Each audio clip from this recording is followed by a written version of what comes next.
Hello and welcome back to another episode of the Fan the Flames football podcast. Got the full crew here.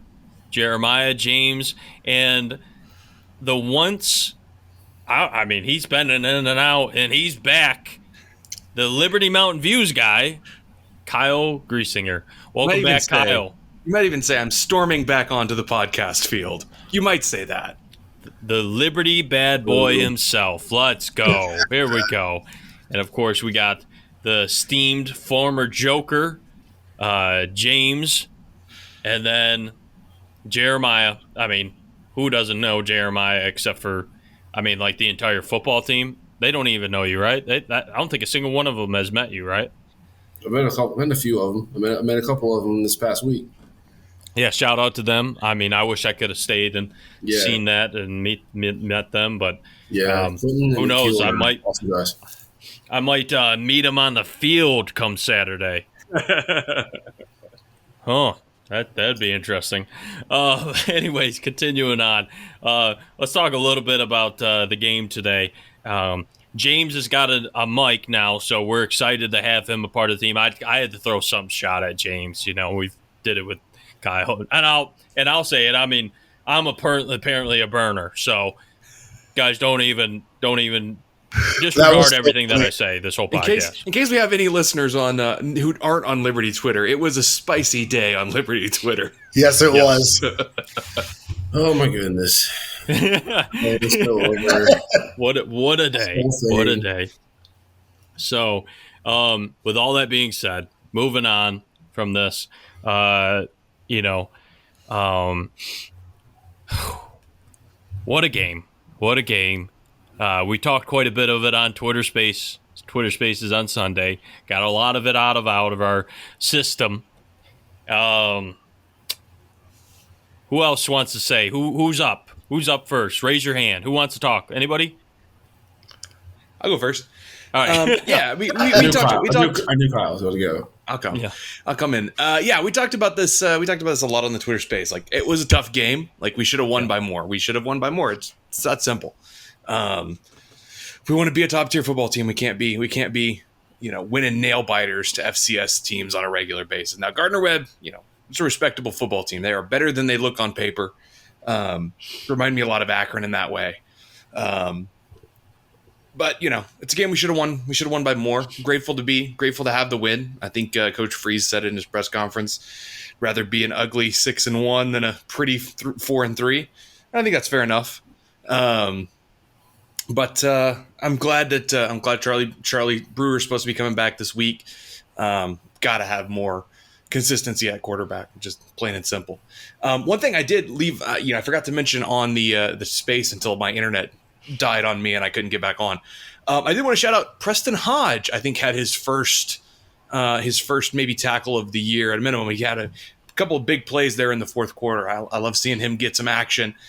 Transfer guy out of Navarro Community College and my home, near my hometown. So, yeah, that was a heck of a play. He had a nice PBU as well. Yeah. So, I do remember that coming up.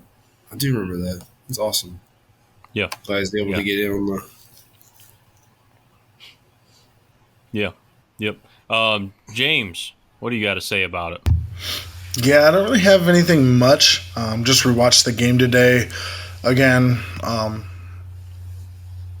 mentioned most of everything on Sunday, but just want to reiterate, I think Day-Day is the real deal, and we saw that during the game. There was a big difference in the run game from the first half to the second half. I think he himself, outran everybody for the game, just on 2 carries. So, I think I've been telling people, and this is no shot at any former Liberty running back, but I think he's the best running back Liberty's had since Rashad. Genuinely, I think he's that good. Yeah. And I had a little bit of reaction. Obviously, you're not going to see it on the audio because I've already heard James with the new mic, but it just sounds that much better. Oh my goodness. Jeremiah, thoughts on the big homecoming W? Oh man, I'm pretty sure I expressed my thoughts to the extent on the Twitter Spaces, but just to kind of reiterate a little bit, as Kyle already mentioned, Freeze's quote saying, "Glad to be a ugly 16-1 over a pretty poor 4-3." I'm glad we got the dub. Shout out to Gardner Webb for sure. They were overlooked, it seems. I even talked to some of the guys after the game.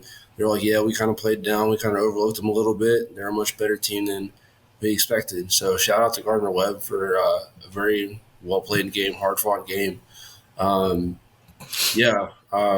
to talk about. Again, shout out to Day Day, phenomenal running back, made a huge difference there. Second half of the game, I think your quarterbacks, held up, played as well as we needed them to. Obviously, we got the dub, so they hung it in there, stuck it out.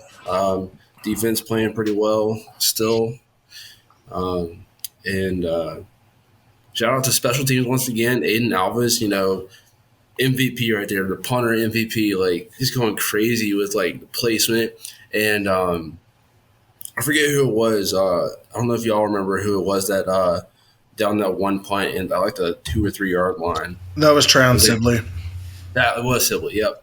Shout out to Sibley on that one. That was an incredible special teams play by. From was it Moxar holder from the holder to the snapper to the holder. The snapper to the punter. To Sibley downing it where we needed to. Special teams helps win games. Love that. And looking forward to moving on to BYU from here.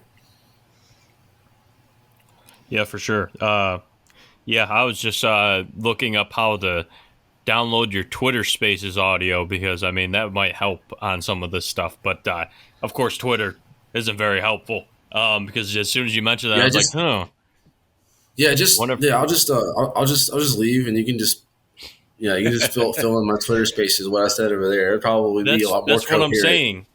Because unfortunately, you're the one out of the 4 of us that's less flexible.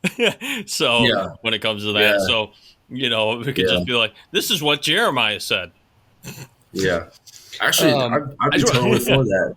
Throw in some of that. Go back That and would be listen to what I great. said. Throw in some of that with the BYU guys. I'm sad I'm going to miss that though. I should toss in some numbers on Alvis this season. 37 punts, average of 41.8 yards, long as 64. 14 of those inside the 20. Oh, yeah. Tied for 10th in all of FBS. Yeah. See, average doesn't really matter to me, to be I know. honest, sometimes because Yeah. you got to think about it situational too. How many punts are we punting in our own? Because if we don't feel like we can get the 4th down and we don't feel like we have the leg to make a field goal, then you have to punt. And to be honest, that makes it even more difficult punt. It's easier to cover, but it's a lot harder to make sure that way you can down them very deep because you're playing against 3 boundaries at that point. The goal line and the 2 out of bounds lines For sure. So again, just for some more context, this season, 37, almost 38% of his punts are inside the 20. Last season, less than 5% were inside the 20. Oh, yeah. wow. And another thing, this is his 4th straight game. If he had gotten it on the 1, it would be his 4th straight game with a punt on the 1. But it's his 4th straight game with a punt down inside the 3. That's crazy. Like, Shout come out on. to Aiden. Shout out to Aiden on that. Here's man. the thing. And the cover team. We are the Pat McAfee team of Liberty. We are for the brand. We are for Aiden Alves. We need to get him on the pod at some point. Maybe not during the season. Need a sponsorship. Yeah. Shout out to a Sea of Red for like DeMario and all these great. We want Aiden Alves t-shirts. Yeah, come on.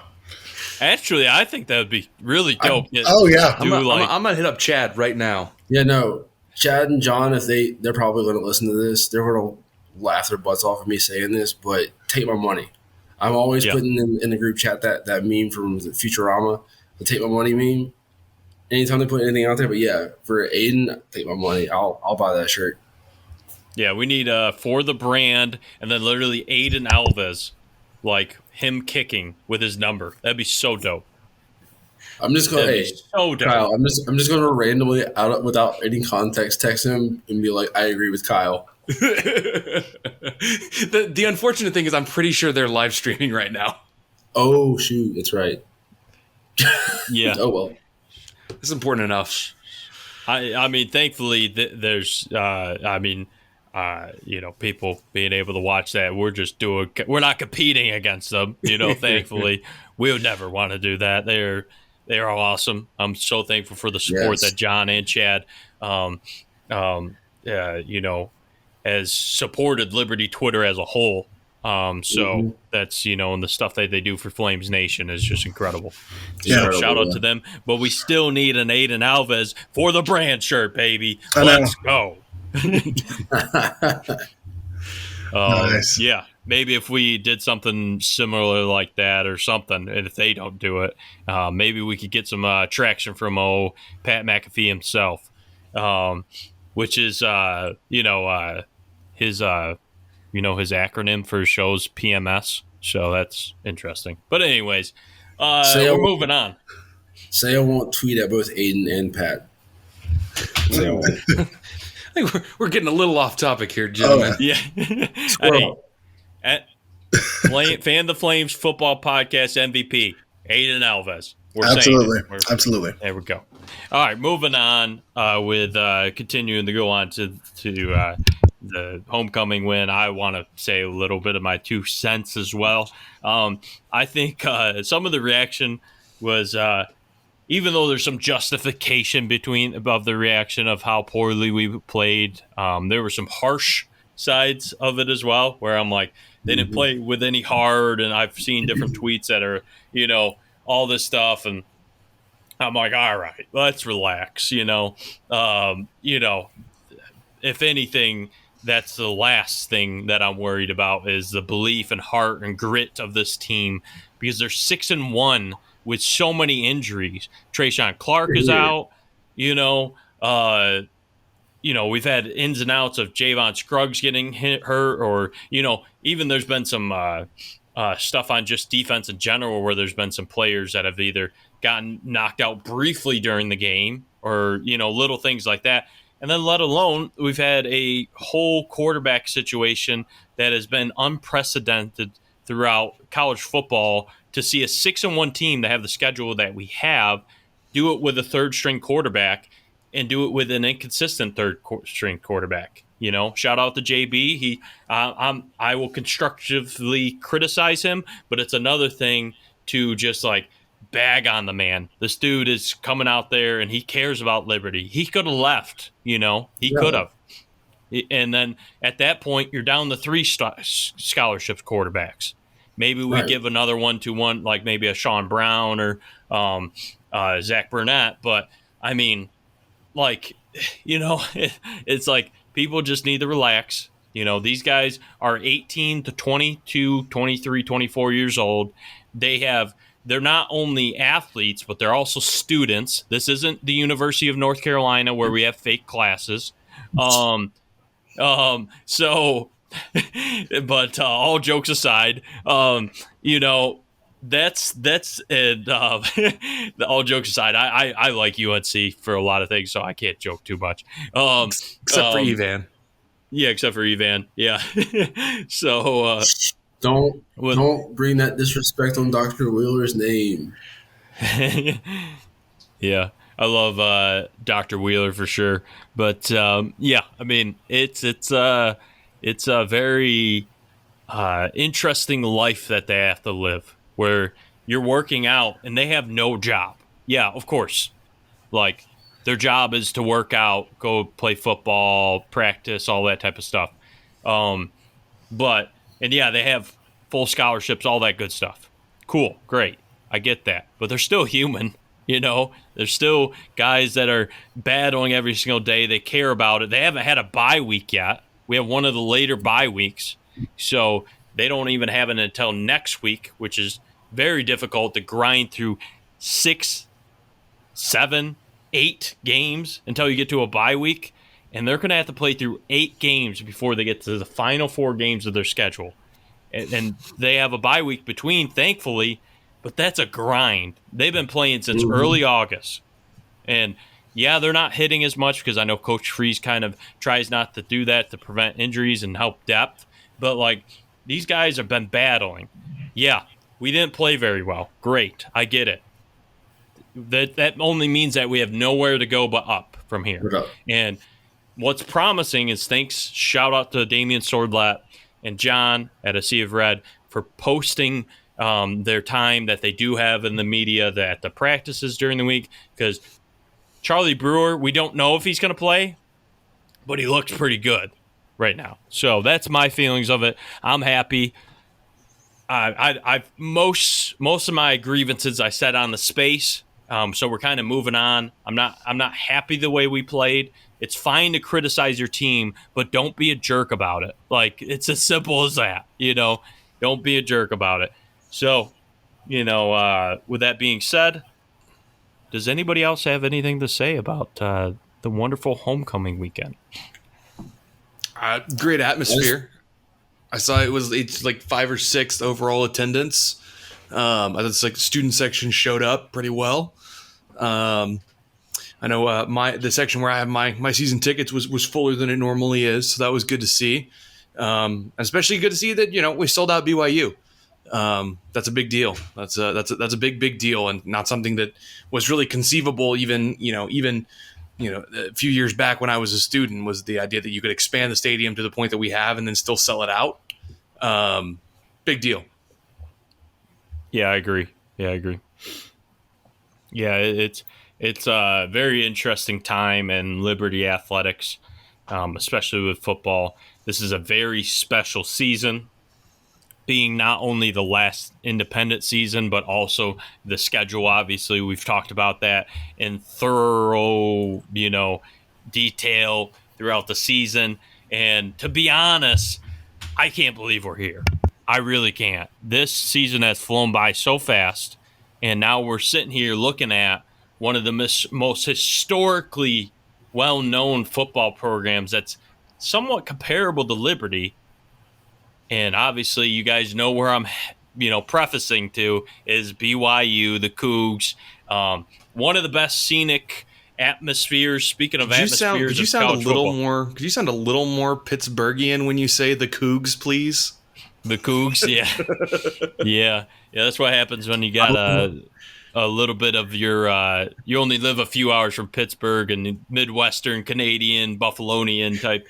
Pittsburgh, yeah, it's all in my accent and my phrasing. Hey, I just want to hear you say talent one more time.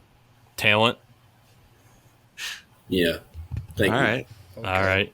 Yeah, you're not the only one. Ask my girlfriend how I speak. And she's from Ohio, we're acknowledging so her existence on the podcast now instead of making vague allusions. Whoa. Yes, instead of just special someone. Yep, and I just got penalized by Jeremiah. So, anyways, No, that was Kyle. Sorry. Oh, okay. Uh-oh. Yeah, she already knows that I kind of refer that anyways. But anyways, moving on. So shout out to her, for sure. And moving on. Kind of got me a little flustered. I don't get flustered very much. Yeah, turn redder, Ben. Wow. Turn redder. So moving on to a kickoff this Saturday at 3:30 on ESPNU. The BYU Cougars. Don't know who's calling the game. It's unfortunately not Matt and Joe Yock. I mean, we're going to be at the game, so we're not going to be able to hear. We do know that Alan York is going to be calling the play-by-play on the radio. So that's awesome, as always. I might even, if the broadcast is pretty I might try to line it up with the ESPN stream so I can hear Alan York instead. Jeremiah, you seem like you're ready to talk about BYU. I know that your secondary allegiance is actually BYU, right? What? Oh, geez. Sorry. No. Heck no. Anyways, No, I wanted to go back real quick and say homecoming was awesome. Shout out to Dennis and Sonia Fields for having me over to the tailgate, along with John, Chad, Asia Red, everyone that was there. I had a blast, loved it. Love Flames Nation. Moving on to BYU, I'm excited for this game. What was the last thing you just said? I kind of lost my train of thought there. My fault. I'm I'm exhausted, losing my mind. Been Just talk driving. about Talk about the BYU. game. I've been driving. I drove back home last night and I'm exhausted. No, I'm excited. I think obviously a historic game, but I think I'm most excited about seeing this fan base, seeing how much Cougar Nation travels. I've already talked to several really nice Cougar fans on Twitter, a few of which want to meet up and talk and hang out, which little fun banter back and forth would be kind of fun, I think. Um, but yeah, I think it's going to be a good game. I'll let you guys talk a little bit more. We'll get a little bit more into it. But yeah, I'm looking forward to this game for sure. James, I haven't heard your beautiful voice in a little while with that wonderful new mic. Yeah, What do you got to say about I've had it BYU? muted because it likes to pick up my breathing. But yeah, I am super excited, but also a little nervous about this game. Obviously, just because obviously we have all the injuries and they are definitely. I think outside of Wake Forest, they're definitely the best team we've played. So yeah, I'm excited for the game. And definitely interested in seeing. Sorry, my mind's all over the place right now as well. But first off, I'm excited to see our defense against a really good offense because this is another really good offense. It'll be a good test. Also, with the offense like getting Charlie Brewer back, I think that'll be huge. And yeah, I think I'm super excited for what they're going to be doing with that offense. I think being able to expand the offense back to what they to the full playbook because Brewer's a seasoned veteran. So yeah, I'm excited.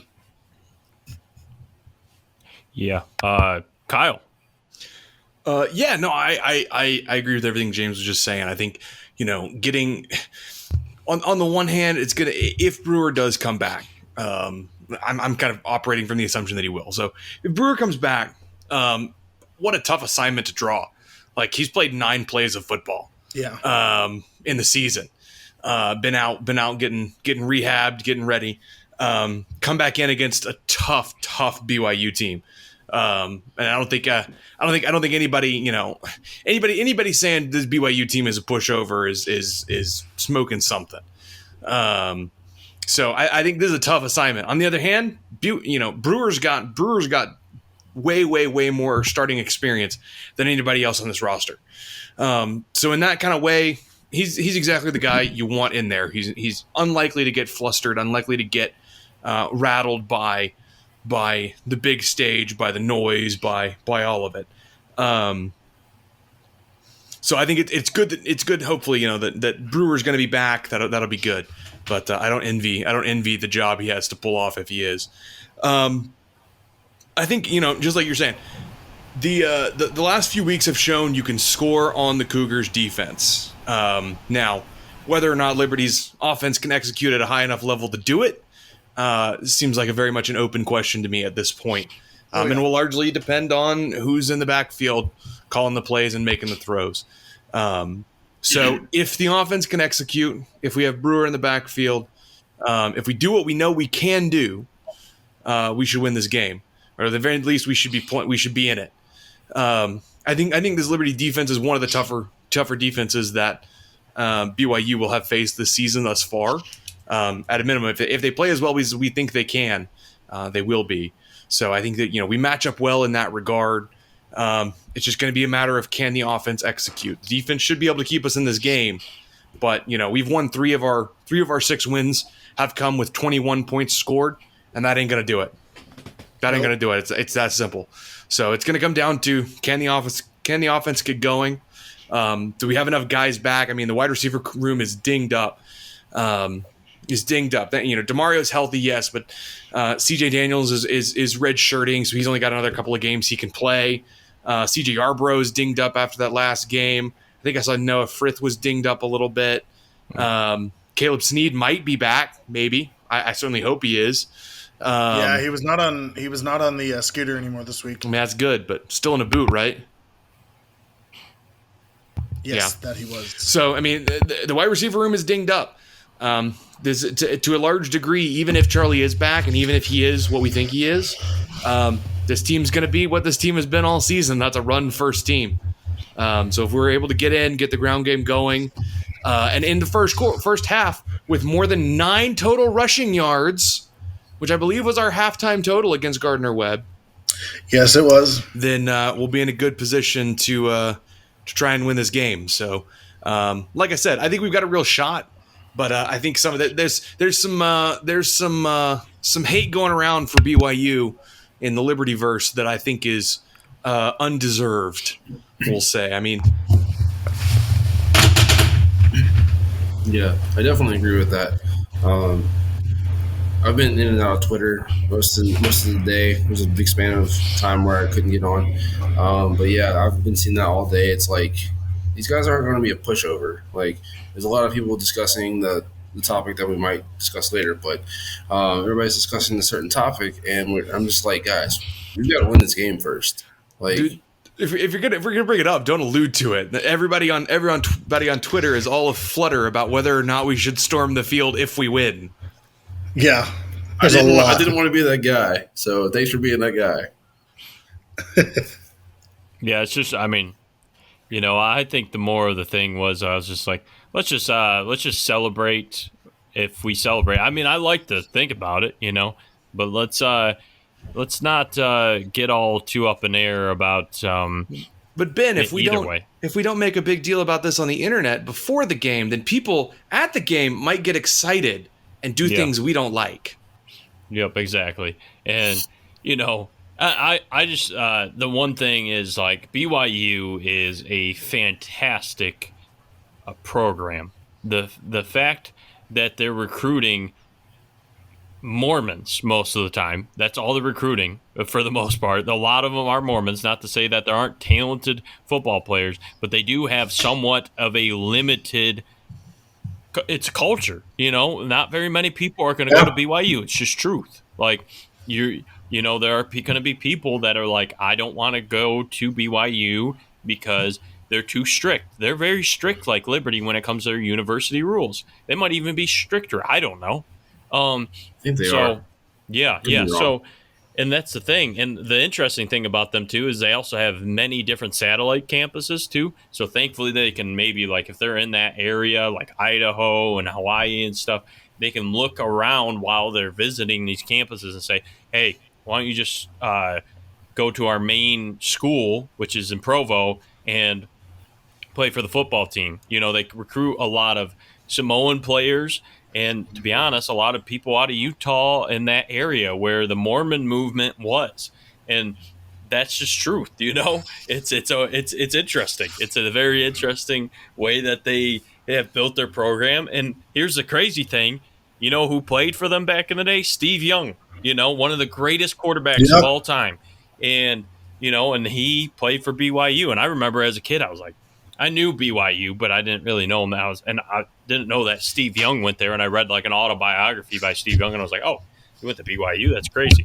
But they're a very well-known team. So yeah, I mean, like BYU, they're a legacy program, like they're up there. People know their names in a lot of ways, like they know Notre Dame, like they know USC, like they know UCLA, like they know Virginia Tech when Virginia Tech used to be good. This is a marquee game. It is a milestone game. It was a milestone game when we went and played them the first time in Provo. These are milestones for Liberty football. And there aren't a lot of milestones left for Liberty football.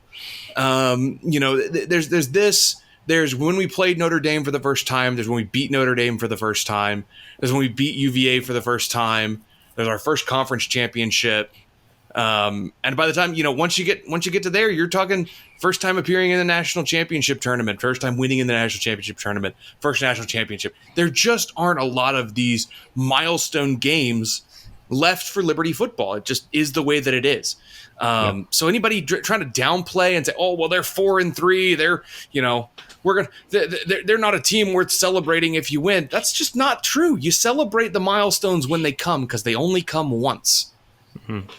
Yeah, especially a team like BYU. BYU, again, this year, before I let you speak, Jeremiah, because I'm going to let you go off, I can tell that you're ready to chomping at the bits. I can see you. You have to clarify something that I was going to say, so. Oh, okay. Dang. Well, I just wanted to say this. BYU opened up with South Florida on the road, 50-21. Baylor beat Baylor at home. Baylor's an okay team right now. They're a very solid team. They've had some issues with injuries, much like Liberty, actually. But at that time, they were 9 in the country, and then they've lost some games like West Virginia. Mind you, they haven't been blown out very often. So let's keep that as a grain of salt. BYU and Oregon, I mean, outside of that Georgia game, looks like a very, very good football team. I think they were just caught off guard. And to be honest, it wasn't a neutral site game. I'm sick of, if we're talking about college football as a whole, I'm sick of seeing these neutral site games in Georgia as Georgia and Oregon are playing. Oregon has to travel all the way across the country to play in Georgia at a neutral site game. Okay, I hear my grievances. And then won a close one at home against Wyoming, which is a solid Mountain West program. They're kind of having a mediocre year. Utah State is having a very disappointing year, 38-26. They were expected to be the favorite with Boise State in the Mountain West.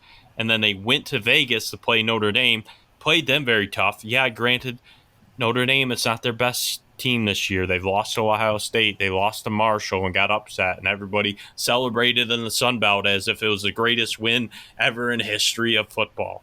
But then they had to turn around and face a hungry Arkansas team on the road who couldn't afford to lose to BYU because, yeah, at the end of the day, does it matter for their conference standings? No, but it does matter for their morale because they had been without KJ Jefferson for the past couple weeks, and they had struggled with their backup, albeit he played well enough to get them by in some games. But, he comes back, and KJ Jefferson just balled out. And, people are saying, well, this defense is, this and that. They just played an SEC team that is now at full strength with 5 stars and 4 stars and one of the best quarterbacks in the country. Of course they're going to get run over. So I don't care where it's at. Their defense obviously has some flaws, but this is still a very quality team with yes, I love Sam Hartman. Yeah, we played them tough. But honestly, I think BYU's had a tougher schedule than Wake Forest. Wake Forest has played Florida State and Clemson, and Sam Hartman's a great quarterback, but Jaron Hall's not too far from behind, and he has legs. He's not like Malik Willis fully in the sense of his elusiveness and his strength and stuff, and maybe not even his arm. He has a very good arm, but he definitely is very dynamic, like how Malik was for Liberty. So, and let's not overlook the fact that this is a BYU team that hung 35 points on an SEC defense against Arkansas. Yeah, they lost the game, but it's not like they got shut out. Yeah. Yep, for sure. So, and granted, and here's the thing, it was kind of cool. I wish more teams that say, like, oh, we're going to do a blackout or a whiteout, I wish the team would actually wear that. Like, I have a very big problem with my now secondary allegiance, Penn State, whenever they do a whiteout, and then they come out in white, blue, and white. And I'm like, why aren't we all white too? If it's going to be a whiteout.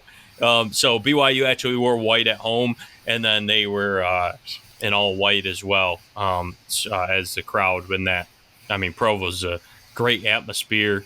I hope one day we can play them again, and I can make the trip out to Provo just to go see the game. Same. So that's a bucket list one for me.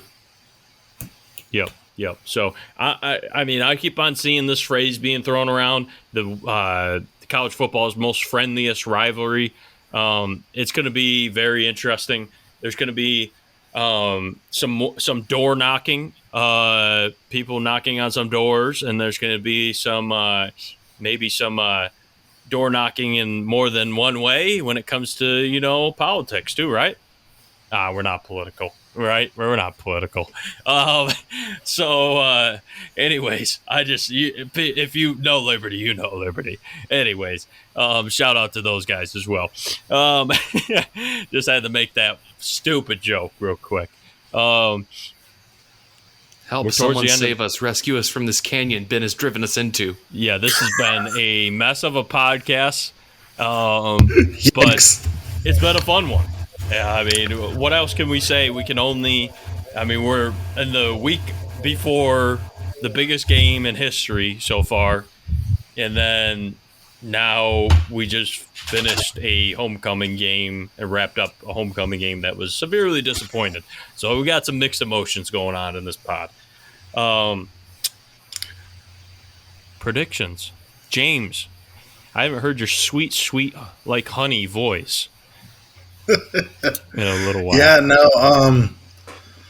I think one more quick thing is like, I know Ben and I have been on it since he had me on as a guest before I joined. They're talking about the offensive and defensive line. Like, I think this game is going to be won there because they have a really good run offense, and I think our D line is up to the test, and I'm excited to see our offensive line play against a really good D line. I think their D line is very phenomenal as well. So, with that being said, predictions. I think it's going to be really close either way, because here's the thing: Liberty plays to their opponent. It seems like this year, so I think they're going to put up a good fight. And I'm going to predict that Liberty, because they're at home, will pull this out by 3, with a score of 38-35.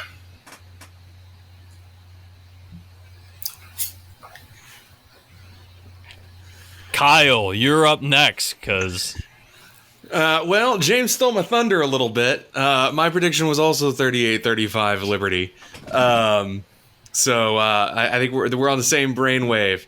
Hey, great minds think alike. Yeah, we'll see what happens. I don't know. It's hard to explain, but my gut tells me this is going to be a close game. And there's nobody I trust more to go out and win the game at the end, as long as we're in the fight, than Hugh Freeze. And so that's kind of where I'm putting my faith. I think that their offense is too good for us to hold them under 30. I just think they're too good. They're too dynamic. They've got too many pieces. Their quarterback is too good. And I kind of question marks aside, and also my prediction's kind of premised on Brewer being back. I think that, their defense has shown some holes, and there's nobody better at exposing holes in defenses than Hugh Freeze. So I think that we find a way to move the ball one way or another, by hook or by crook, and we stay in this game, and it comes down to the wire. And I think we eke it out. So that's my prediction. Also 35-38, with Liberty taking our first win against BYU. Jeremiah. All right. So I have a kind of a similar prediction. I'm not going to go along with the same score. I was looking it up, and BYU averages, I believe it was 34 or 35 points per game, and we're sitting at a solid 30. It's going to be a back-and-forth game. I think we're going to see a lot of scoring, a lot of offense.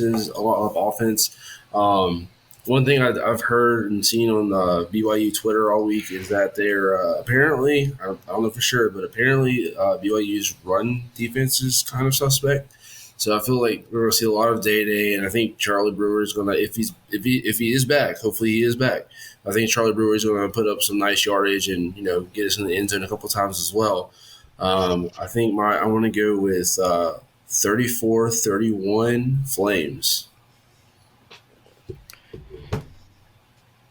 Well, I feel like that guy who they gave up 277 rushing yards to Arkansas, by the way.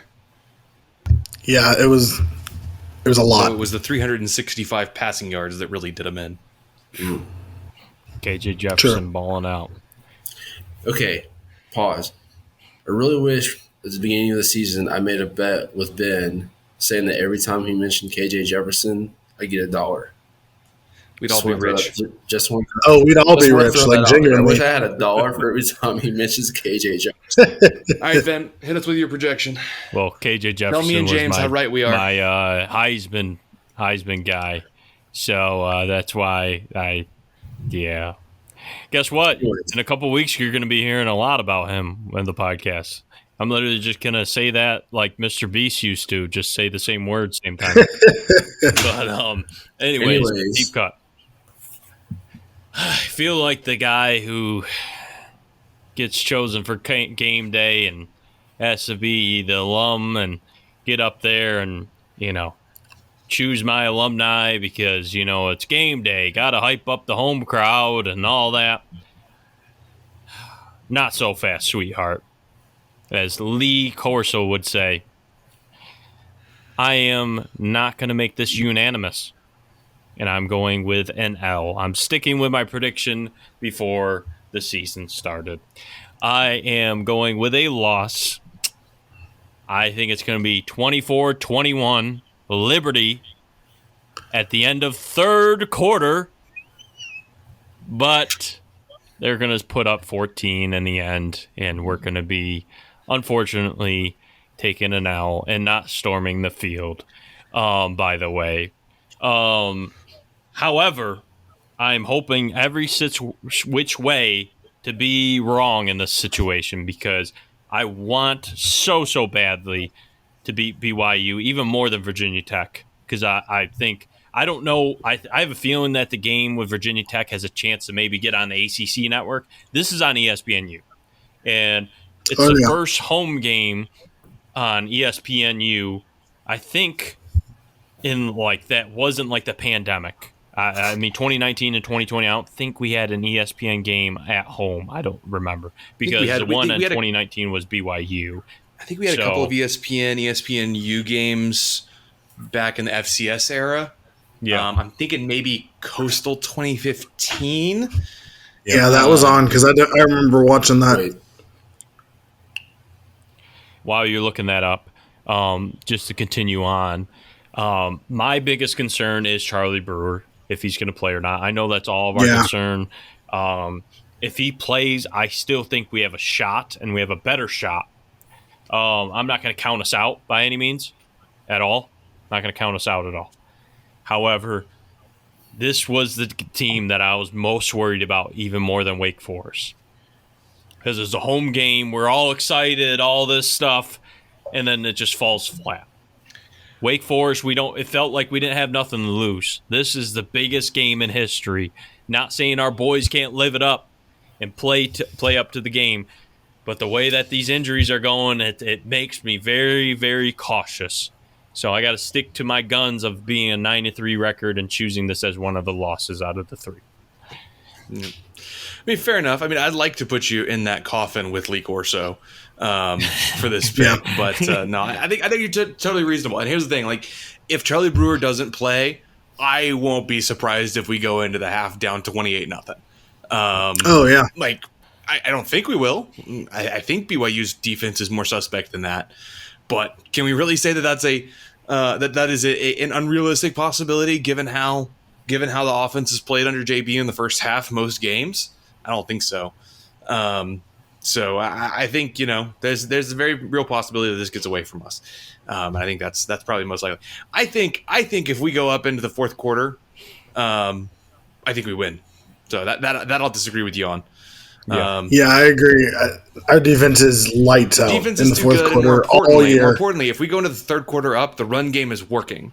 Mm-hmm. Oh, yeah. You see, I would probably feel the same if they didn't have Puka Nacua back. Yeah, fair. That's one of the guys that I didn't mention that isn't KJ Jefferson or Jaron Hall. Puka Nacua is a NFL talent for BYU. He is a very, very wonderful. He's their DeMario, but make him 6'1", 6'2". Honestly, Yeah. Well, And we'll then see. We'll see this time next week. Yeah, and I hope I'm wrong. If because here's the thing, I keep on telling my friends because we're trying to get together this weekend outside of the BYU game and stuff. Maybe Friday night. Still thinking about maybe going to a local high school game with my guy James here or whoever wants to come. And we've been thinking about different things. Well, I still don't know what's going to happen. Maybe even Sunday night. But I said to my one friend today, I said, "Listen, I want to hang out Sunday, but we'll see if I'm alive still on Sunday. Because if we win." I'm going to be partying until the sun comes up, baby. Yeah. We're going to be Yeah. singing How Great Thou Art till Jesus comes back, baby. Let's go! That's a very Liberty celebration there you got, Ben. I'll carry Ben. Hey, they've been playing How Great Thou Art before every game. Yeah. So it's been pretty cool. Yeah. That's why I say that. That's all. All right, let's bring a little Twitter controversy into this podcast. If we win, Yeah, why not? will I run into you on the field? Oh, yeah. That's I'll only I'll 4 give rows y'all- up. So See, I got to come down from the upper deck, so Yeah, here's the thing. I have some inside information that at least like 20 or 30 students for sure are going to rush the field Oh, of course. if we win.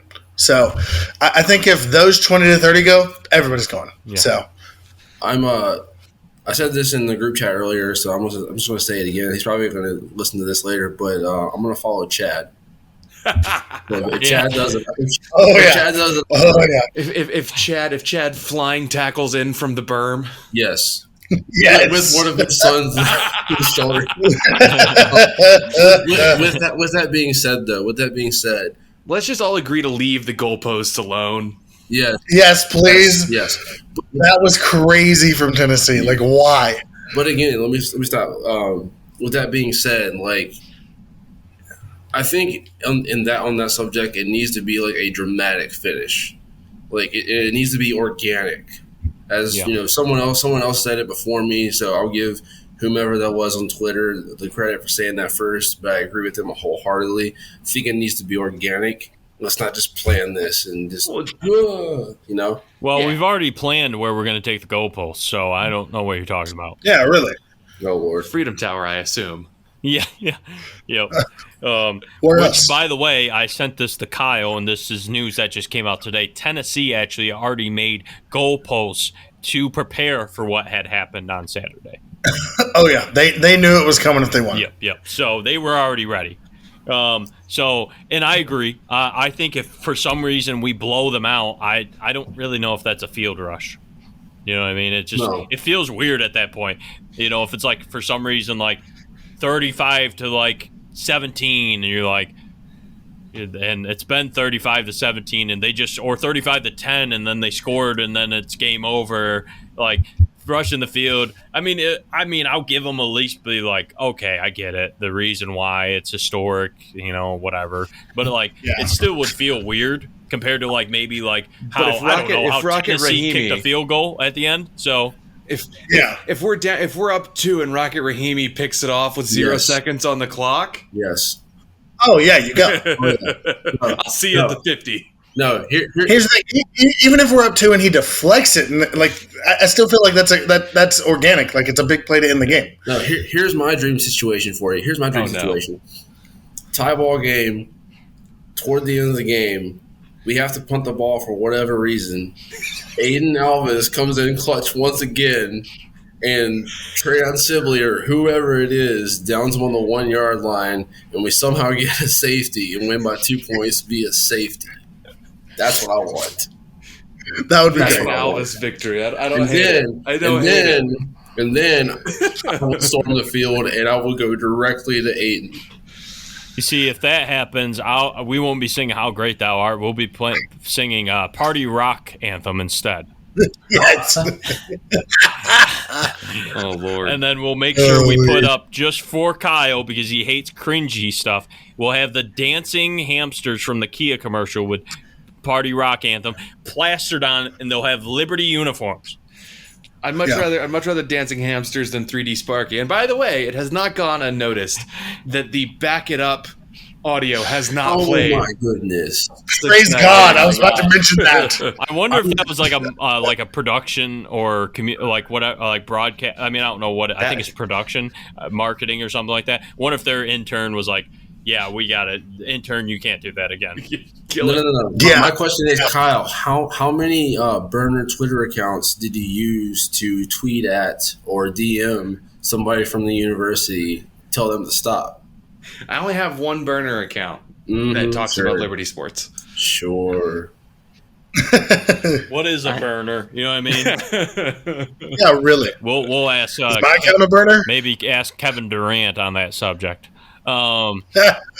So wow, this was a eventful podcast, and yeah, I'm about to watch whatever I can of A Sea of Red, and I always watch it the next day because I'm usually driving anyways, and I like to spread out my podcast because I only drive for 2 hours every single, which is enough, you know what I mean? Like obviously, but I have other podcasts, but of course, Sea of Red is always on the docket. So I usually I like to attend live when I can at the end, and then I'll re-listen to it again once it comes out on the Spotify. Usually on Thursdays, actually, when I'm out in the field. So Chad one time told me that he absolutely My loves God, it. if we don't end this podcast, we're never going to end it.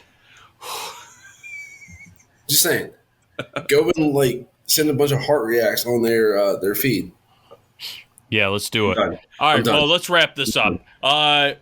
BYU Liberty, biggest game in history. This Saturday, 3:30. Go Flames, Flames. and God bless.